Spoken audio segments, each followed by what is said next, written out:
Hi, my name is Alycia, and thanks to Mexicali Blues and Facebook Live, I finally get to bring you my Chakra Lotus Meditation.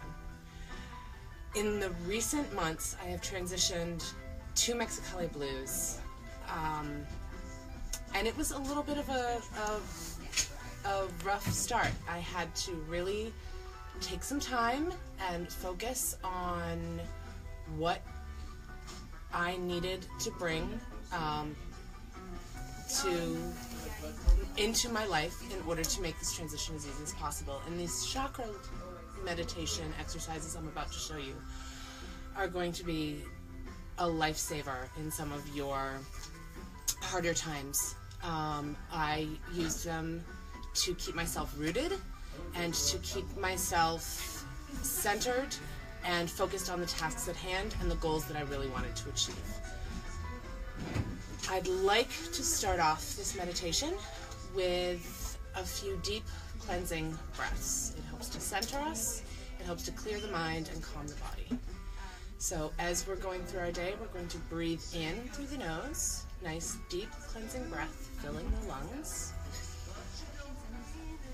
And we're going to breathe out what no longer serves. As we breathe in through our nose, we're breathing in the light of the universe. And we're going to fill ourselves with this wonderful light and love from the universe. And we're going to breathe out all the CO2 and anything with it that no longer supports us and where we are. I find that after 3 of these nice deep cleansing breaths, in through the nose, bringing in the light, and out through the mouth, expelling what no longer serves, we are more centered and balanced and focused and ready to deal with whatever tasks we have at hand. I use this technique in conjunction with a waterfall meditation. So I like to imagine a waterfall. I imagine myself standing at the base of this waterfall. And with a deep cleansing breath in, I imagine myself cleared by the water, everything flowing from the top of the crown all the way down through the bottoms of the feet, the water cleansing you, washing away all that doesn't serve, all that we no longer need, and really clearing the energies. I find that once we've cleared the energies, it's easier to focus on the chakras themselves. For this Lotus meditation, Lotus Chakra Meditation, I will be referencing the chakra points all the way up from the root to the crown. As we do this, we're going to focus on each chakra individually, the primary function of the chakra as far as the endocrine system goes, and a little bit of what the chakra is responsible for in our day-to-day lives. So as we start the Lotus Chakra Meditation, we're going to start at the root chakra. The root chakra itself is red in color. It deals with a lot of primal fears and a lot of anger. So in this way, this chakra connects us to the ground, connects us to the earth. It opens up like a funnel, pretty much right between our feet. It resonates with the adrenal glands, so it's really responsible for a lot of releasing stress. Okay?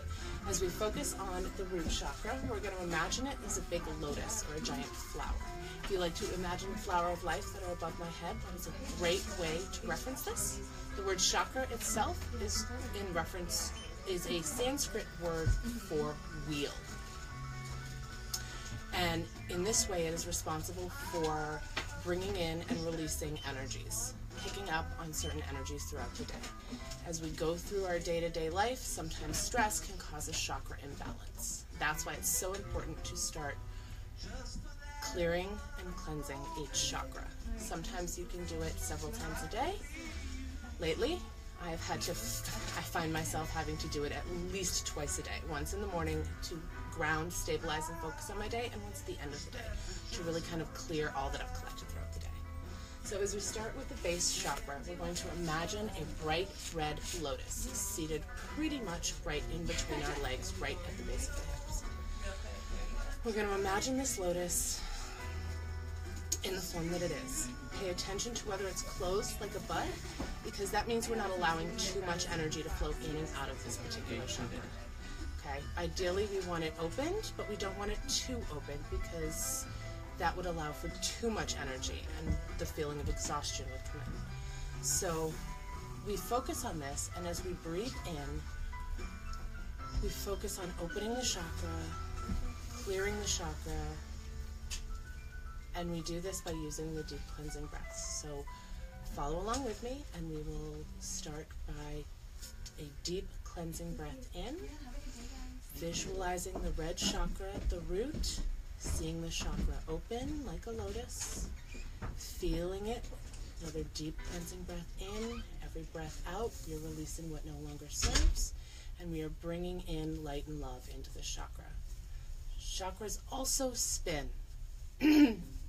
So in the fact that we want to make sure that it's not spinning too fast, so we just want to focus on a very nice circle, almost like a clock, okay? As we focus on this, we want to feel the chakra lighten. We want to feel any stale energy that might be in the root chakra to be released, flowing freely in and out with the breath. We do this several times until the root chakra feels good to us. Each chakra is different, each person is different.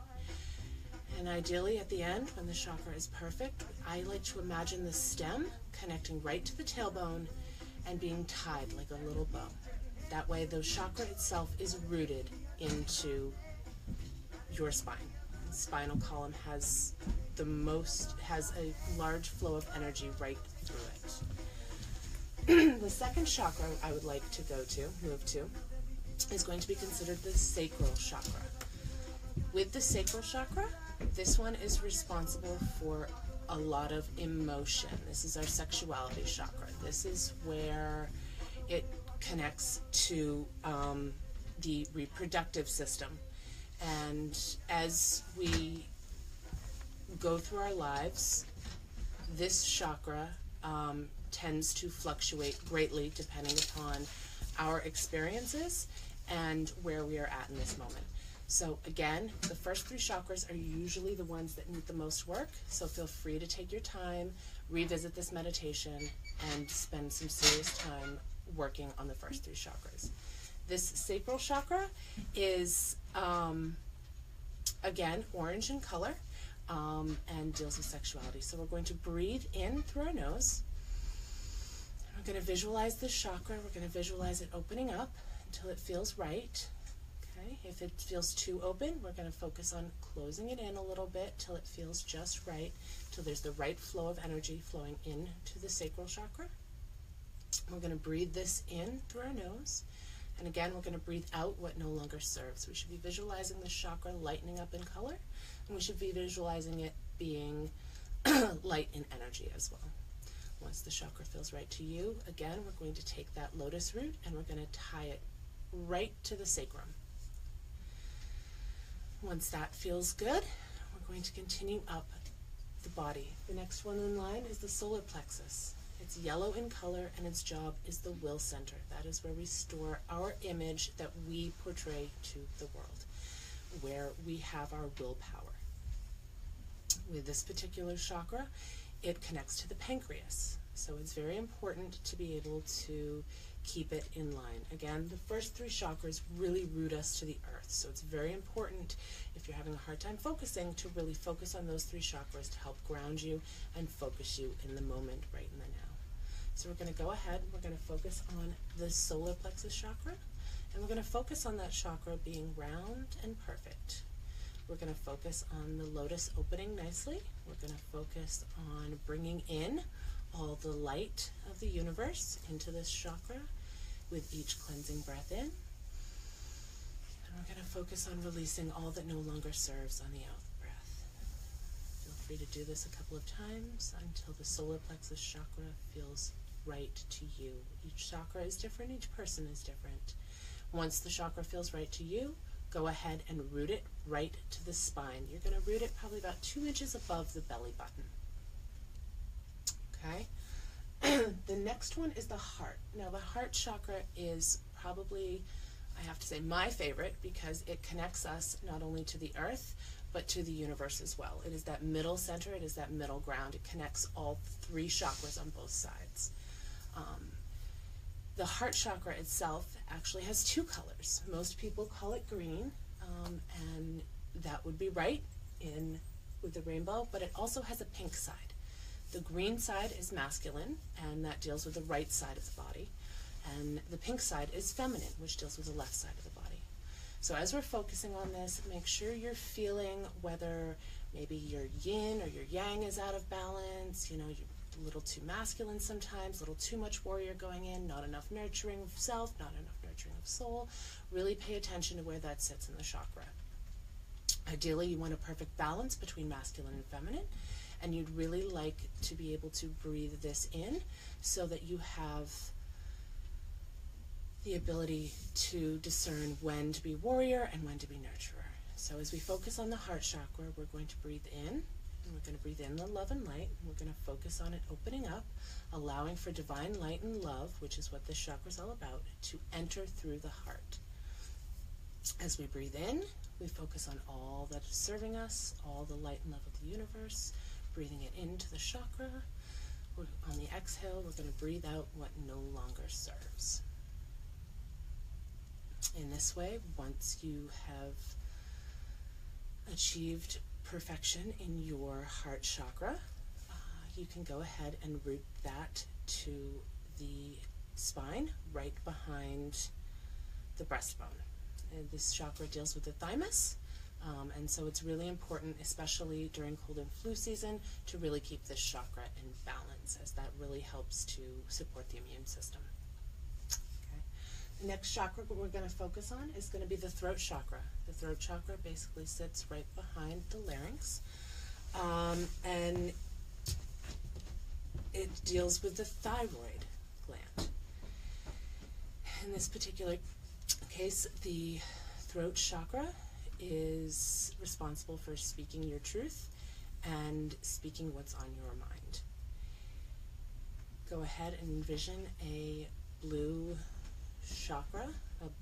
Envision your blue chakra as a lotus, and you can go ahead and breathe in the love and light of the universe, breathing this into the chakra space, envisioning the chakra lightening up, and visualizing it spinning not too fast, not too slow, but at a perfect speed for you. Go ahead and breathe in what is going to support and strengthen this chakra, and feel free to breathe out what no longer serves. Once this feels right to you, go ahead and root this chakra at the at the spine behind the larynx. As you see, I'm working a little bit on my throat chakra today. The next one we're going to run into is going to be the third eye chakra. The third eye chakra is very important. It is part of intuition. This is where we get our sense of knowing, and this is where we get those funny little feelings that are usually right if you pay attention to them. So we're going to go ahead and we're going to focus on the third eye chakra, and we're going to focus on seeing this particular lotus in a nice open way. This particular chakra sits right in between the two eyebrows, just slightly above, and it deals with the pituitary gland in this case. So go ahead and envision the lotus chakra and breathe in, see how the chakra feels. Ideally, you want to breathe in all the love and light of the universe, and you want to clear what no longer serves. As we're breathing in, we're seeing the... Can you talk just a little bit louder? Oh, yeah, we can totally talk just a little bit louder. As we're breathing in this particular chakra, we are focusing on our intuition and strengthening our intuition with the universe.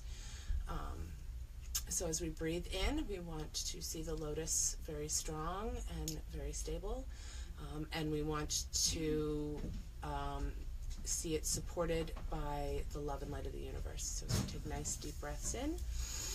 We breathe in all that is serving, all that is strengthening this particular chakra, and as we breathe out, we are breathing out all that no longer serves, so that we can really breathe in with the next breath all that is going to strengthen and support this particular chakra, and release what we no longer need so that we can bring in more of what is supporting us. Once that chakra feels right, feel free to root it. You don't have a spine to root it to, but I always like to root it right behind the skull, almost visioning it tying right in the center of the brain, so that it kind of connects you in, plugs you in to that intuition. The last chakra is the crown chakra, and it is my favorite because it connects us to the universe. And when you're connected to the universe, you kind of flow a little more easily in its energy. Okay? As the opposite of the root chakra, the crown chakra opens out like a funnel, bringing in all of the light of the universe. It connects to the pineal gland, and it is responsible for that divine intuition, that divine knowing, that connectedness to everything. In this case, we're going to visualize a giant chakra lotus over our head, and we're going to breathe in light around the crown chakra, and we're going to breathe it in. So you guys ordered something from another store, and I was just hoping that it was in. And we're going to breathe it in, and we're going to clear and align this particular chakra by breathing in that love and light of the universe. And we're going to envision it strong and supported and stabilized. And we're going to breathe out what no longer serves. This chakra is responsible for the entire flow of universal energy through the entire body. It travels in through the crown, down through the third eye, through the throat, through the heart, back down through the solar plexus, sacral, and root chakra. It allows us to flow up and flow down. It allows that perfect balance between universal energy and grounding energy. Once this feels good and complete, you should feel a little more centered, you should feel a little more balanced. And they often say that if you are centered and balanced and you take care of your chakras, that you will never be sick. So that's another benefit to clearing and balancing the chakras. Also, when they're clear and balanced and well aligned, you live in your best maximum vitality, which who couldn't use a little extra vitality every now and then. So that is my Lotus Chakra meditation that I have picked up over many years as a Reiki Master Practitioner and Shamanic Healer, as well as a Polarity practitioner. So I would like to, I think, close by working on one of my favorite grounding exercises. It's the tree exercise. It's a rooted exercise where you pick a tree, your favorite tree. Mine happens to be a birch tree. I love the white bark on it. So I envision myself as this birch tree, and I focus first on the roots of this tree, going all the way down into the center of the earth. That tap root dipping very deep down into the center where it's nice and moist and lots of nutrients. I envision the roots doing what roots do, releasing all that no longer serves, all of the toxins that have been brought in, and really bringing in some of the nutrients of that deep, rich earth. I then like to flip It'll work with somebody, right? it a little bit and see this light, the sunlight, cascading down over the leaves. And as we envision this, we see each and every leaf pulling in the light of the universe, pulling in that warmth and that energy. Really creating that photosynthesis in the leaves really gives the plant energy. In this way, I'd like to use the light as our own energy and really bringing it in through the leaves, down through the limbs, in through the trunk, and down the roots. Anything that no longer serves is going to be pushed down out through the roots. So we're going to keep bringing this light in, bringing it down through the trunk, into the roots. And as we sit with the roots for a minute, we're going to just be cradled by the roots. We're going to be really grounded and nurtured in this particular space. And as we feel our roots going down deep into the earth, being nurtured by that wonderful sun and the wonderful energy that the sun is bringing us, we need to focus on being cradled by the roots. And as we do this, we in turn feel rooted in our daily life. I also like to go ahead and thank the universe for sharing its energy with us, for sharing its clearing energy with us, for allowing us to tap into the love and light that it shares with each and every one of us, and to really give thanks and gratitude for where we are at in our moment. Because now is the only place that we have any effect over anything that's going to happen in the future or anything that's happened in the past. So, thank you. Any questions? Oh. All right, awesome. Thanks for tuning in, everyone.